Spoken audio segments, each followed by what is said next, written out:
Chapitre 4 dans lequel Phileas Fogg stupéfie Passepartout, son domestique. À 7h25, Phileas Fogg, après avoir gagné une vingtaine de guinées au whist, prit congé de ses honorables collègues et quitta le Reform Club. À 7h50, il ouvrait la porte de sa maison et rentrait chez lui. Passepartout, qui avait consciencieusement étudié son programme, fut assez surpris en voyant M. Fogg, coupable d'inexactitude, apparaître à cette heure insolite. Suivant la notice, le locataire de Savile Row ne devait rentrer qu'à minuit précis. Phileas Fogg était tout d'abord monté à sa chambre, puis il appela « Passepartout ». Passepartout ne répondait pas.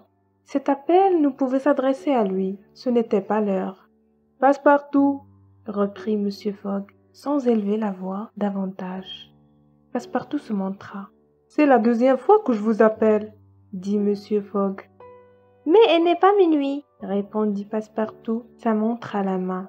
« Je le sais, » reprit Phileas Fogg, « et je ne vous fais pas de reproches. Nous partons dans 10 minutes pour Douvres et Calais. » Une sorte de grimace s'éboucha sur la ronde face du Français. Il était évident qu'il avait mal entendu. « Monsieur se déplace » demanda-t-il. « Oui, » répondit Phileas Fogg. « Nous allons faire le tour du monde. » Passepartout, l'œil démesurément ouvert, la paupière et le sourcil surélevés, les bras détendus, le corps affaissé, présentait alors tous les symptômes de l'étonnement poussé jusqu'à la stupeur. « Le tour du monde » murmura-t-il. « En 80 jours, » répondit M. Fogg. « Ainsi, nous n'avons pas un instant à perdre. »« Mais les malles » dit Passepartout, qui balançait inconsciemment sa tête de droite et de gauche. « Pas de malles, un sac de nuit seulement. Dedans, 2 chemises de laine, 3 paires de bas. Autant pour vous, nous achèterons en route. Vous descendrez mon Macintosh et ma couverture de voyage. Ayez de bonnes chaussures.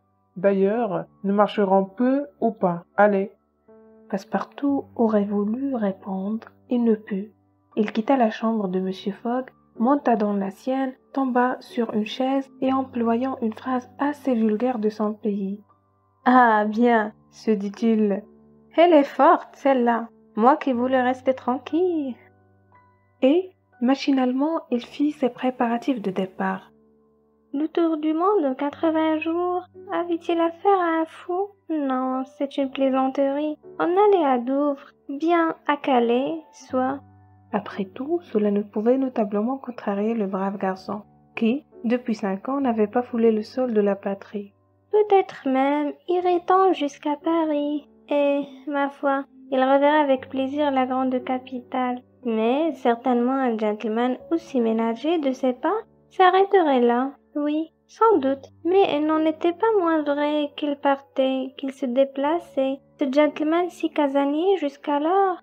À 8 heures, Passepartout avait préparé le modeste sac qui contenait sa grande robe et celle de son maître. Puis, l'esprit encore troublé, il quitta sa chambre, dont il ferma soigneusement la porte et il rejoint M. Fogg. M. Fogg était prêt. Il portait sous son bras le Bradshaw's Continental Railway Steam Transit and General Guide, qui devait lui fournir toutes les indications nécessaires à son voyage. Il prit le sac des mains de Passepartout, l'ouvrit et glissa une forte liasse de ces belles banknotes qui en courent dans tous les pays. « Vous n'avez rien oublié ?» demanda-t-il. « Rien, monsieur. »« Mon Macintosh et ma couverture ?»« Les voici. »« Bien, prenez ce sac. » Monsieur Fogg remit le sac à Passepartout. « Et ayez en soin, » ajouta-t-il. « Il y a 20 000 livres dedans, 500 000 francs. » Le sac faillit s'échapper des mains, et Passepartout, comme si les 20 000 livres, eussent été en or et pesaient considérablement. Le maître et le domestique descendirent alors, et la porte de la rue fut fermée à double tour. Une station de voitures se trouvait à l'extrémité de Savile Row.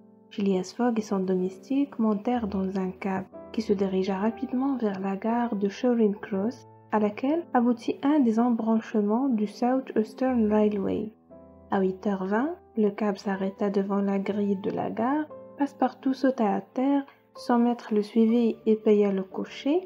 En ce moment, une pauvre mendiante, tenant un enfant à la main, pieds nus dans la boue, coiffé d'un chapeau dépenaillé auquel pendait une plume lamentable, un châle en loques sur ses haillons, s'approcha de Monsieur Fogg et lui demanda l'aumône. Monsieur Fogg tira de sa poche les 20 guinées qu'il venait de gagner au whist, et, les présentant à la mendiante. « Tenez, ma brave femme, dit-il. Je suis content de vous avoir rencontré. » Puis il passa. Passepartout eut comme une sensation d'humidité autour de la prunelle.